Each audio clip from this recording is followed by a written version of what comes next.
everybody, welcome back. It's so good to see you. So today we're going to be talking about a situation that was absolutely out of control in prison. So pretty much everybody knows that there's a particular hierarchy of the people in prison. And at the very bottom row, the absolute worst of the worst, are the people with the terrible charges against women and children. And just like a half step above them are the snitches. And all of these people understandably get the absolute worst type of treatment. It's like a never-ending marathon of mental, emotional, and physical torture. And we're literally talking about dudes who victimize the innocent and the pure and those who can't defend themselves in the worst, most heinous, violating possible type of ways. So when they get into prison and they're swimming with the sharks, man, we go as hard as we possibly can on them. But what would happen if they unionized and they all got together and they tried to form their own prison gang? Well, that happened, and that's exactly what we're about to talk about. So, pop up that popcorn, grab yourself a nice cold energy drink, and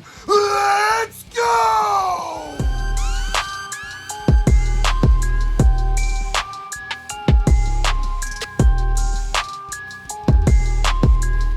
What is up, my beautiful humans? It's been a minute since I've gotten to sit down and do a full length. It's been really hectic around here. We have had a lot going on. Life absolutely happens, but I'm so glad to get this chance to sit down and talk with you. We just got back from Tampa. Me, my wife, and my dog.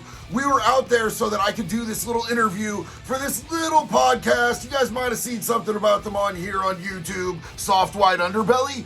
Yo, it was amazing, dude. Like, literally meeting Mark was such an incredible experience. He is such a kind, honest, genuine, and sincere human being. I had nothing but the best experience with this whole thing. We stayed at the Hotel Alba in Tampa, which is a Hilton Tapestry collection, and it is just absolutely mwah. Like, we got $50 steaks, we hung out, we ate, we kicked it. They have a really nice pool there. My dog absolutely loved it. It was his very first road trip. My little Boston Terrier, some of you guys have seen him, Zero. He was such a good boy for this. And then on the way back, we hit up Dinosaur World in Plant City, Florida, which was amazing. We got there too late to take the full tour, but just being there was epic for me because when I was a kid growing up, like, dinosaurs were my thing, homie. Like, them T-Rexes, them Velociraptors, it took me all the way back, and I was able to get some presents for the kids. So it was all around an amazing experience. The next road trip is going to be to go out and see Larry Lawton and to record for his channel. I promised him on my interview with him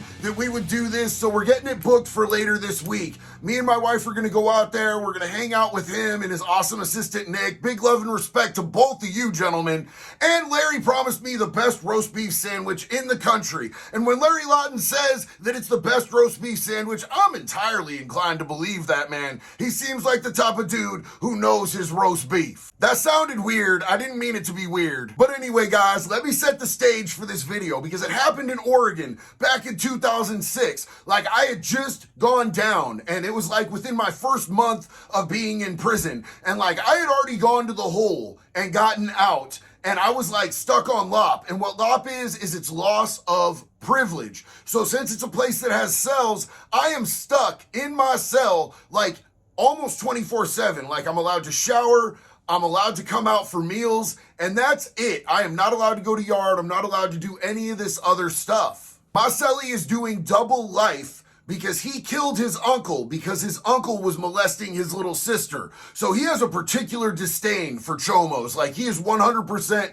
with me on how he feels about those dudes, and he actually tore this dude apart. Like, he buried him piece by piece in different places, and that's why they gave him the double life. But he had gone to the cops 3 or 4 times to say, yo, my uncle is doing weird shit to my little sister. Y'all need to stop him. The police failed to do their job. Like, he tried to address it the way that they want us to address it.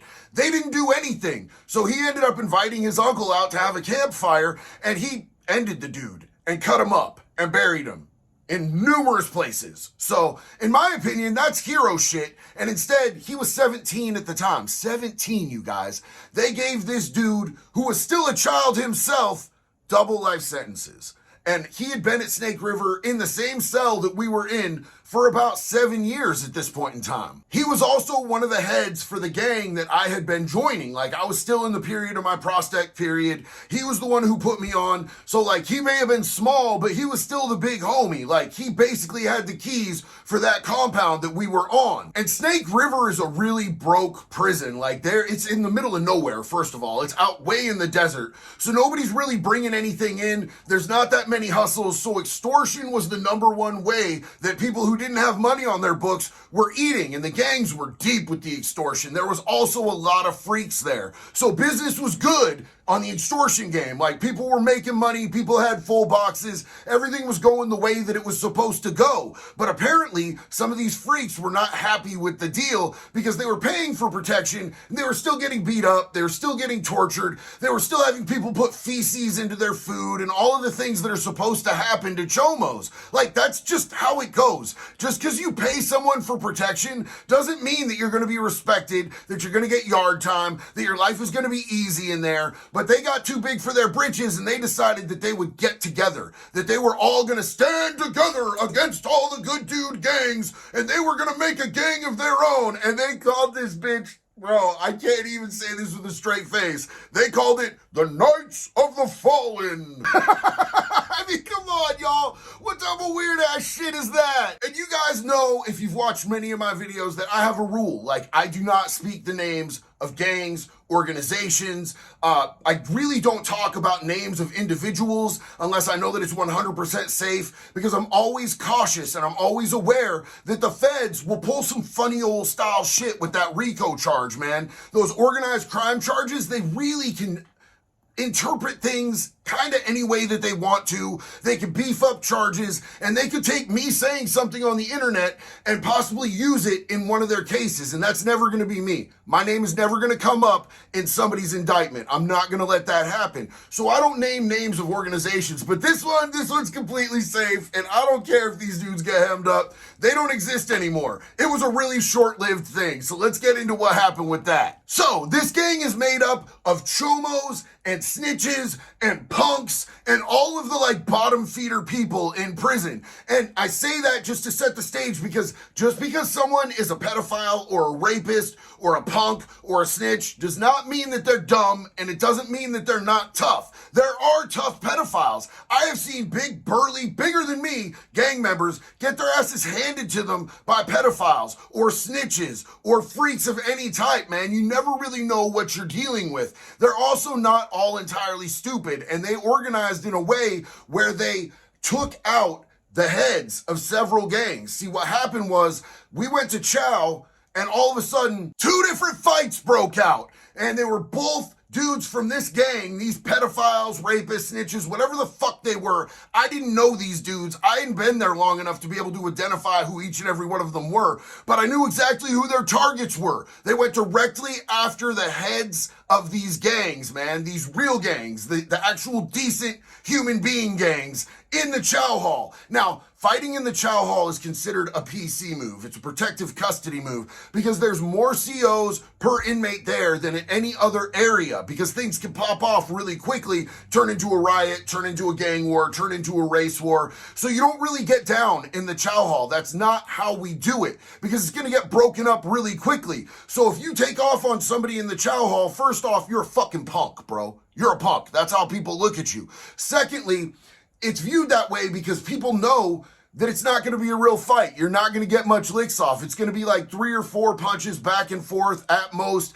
Cops are going to get you down on the ground. They might pepper spray you. It's just going to get people taken off mainline into the hole where they're safe. Where they're safe, you're safe in the hole. But with these dudes, that was their entire intention. They were trying to cut the head off the snake of these other gangs, the ones that they were paying money to, the ones that were torturing them, the ones that were beating them up. They figured that if they took out the shot callers, the key holders to these gangs, that the rest of the gang would just fall apart. They didn't get it. That's not really how that works. It's not a terrible idea, but it's a terrible idea. It really ended badly. I got back to the cell, and my cellie was like, hey man, I know you can't go out to yard. It's a bust. They're gonna bop you before you even leave the unit.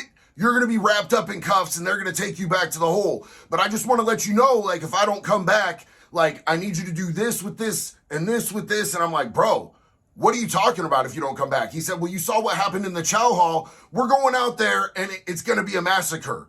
All of the gangs are going to stand together and we're all going after these dudes all at once. Now, this shit got me in my feelings a little bit because I really wanted to go out. I wanted to play and I was grounded. I was stuck, but he wasn't wrong, man. Like, that dude knew exactly what time it was. The CO was not going to let me off the unit. And if I even tried, I was definitely just going to go back to the hole. So I had to sit out, man. I had to sit in my little corner and think about what I had done.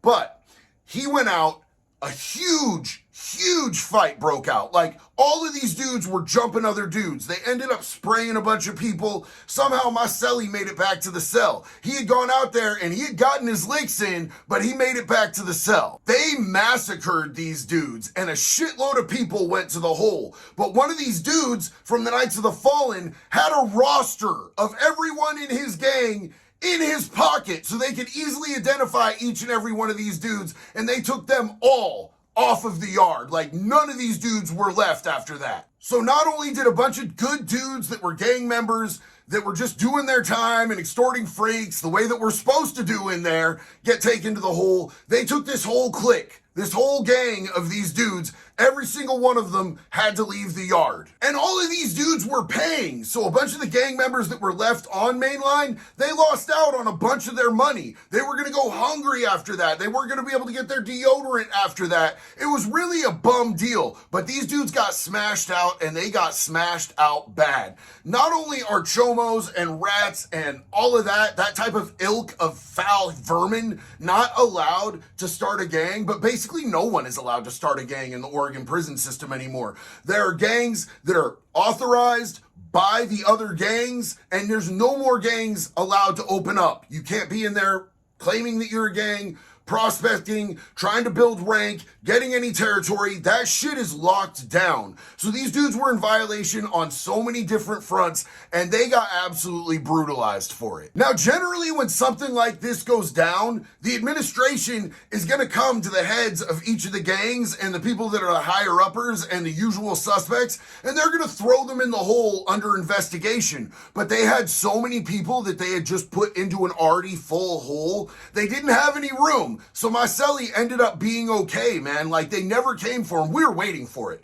We were up most of the night waiting for them to come and tell him to cuff up and take his ass to the hole. And it just didn't happen. Like, another 2 days went by and I'm stuck in the cell this entire time. So, like, time is ticking by really slow for me. And we're still waiting for it and it's just not happening. But then they come and they tell me that I need to roll my stuff up. And I'm like, bro, I wasn't even on the, what the hell is going on out here? They rolled me up and they sent me out to another institution. They sent a whole lot of people that were labeled STG, Security Threat Group. That means that they're either in or affiliated with the gang all around the state. When things like that pop off, oftentimes, if they can't get somebody on something, they'll just diesel therapy them. They'll send them to this prison, then that prison, then that prison. They don't let them get comfortable. And that's exactly what they did to me, in essence, until I landed at OSP, Oregon State Penitentiary, where I ended up finally getting in like 2 solid years at one place. But rest assured, my beautiful friends, that was the last time that I've ever heard of sex offenders and snitches trying to unionize and form a gang like that. Ever. I doubt it'll ever happen in the Oregon system again, because the individual stories of how badly these people got beaten and mollywopped and stuck with different stuff, it's pretty amazing. How stupid do you have to be to have a roster of your gang members written down, especially on you when you go out to yard? Anyway, that's all for tonight. I really appreciate you guys rocking out with me, man. I appreciate each and every single person in this community. I really just want to say a special thank you, particularly to the people who are in the lives, man, because I see your comments. I see that when one person says, yo, man, I'm really struggling right now, they'll have 5 or 6 people supporting them. And like, I can't even get to all the comments because I'm ADHD as a ferret in a microwave on crystal meth sometimes. I just start talking, you know what I'm saying? And I'll miss some comments, and I always see you guys lifting each other up, helping each other, loving on each other. And that's exactly what I wanted to build with this community here on YouTube. You know what I'm saying? Like, I got 500,000 followers over on TikTok, and it's not like that. And I wanted the YouTube to be more intimate, more small, more close-knit, more people that just loved on each other, supported each other, and we were all here to help each other. So I want to thank you for being as much of an important part of this community as I am in every way, shape, and form. I really appreciate the way that you guys step up for each other and support each other. Now's the time when I'm supposed to be a politician and tell you what buttons to hit. Do it if you want to. You already know. Every other YouTuber does it. I'm not going to tell you that. I'm not going to petition or beg for you guys to support me. If you guys feel it, do it. If not, that's cool too. But until the next one love. Be good or be good at it, baby.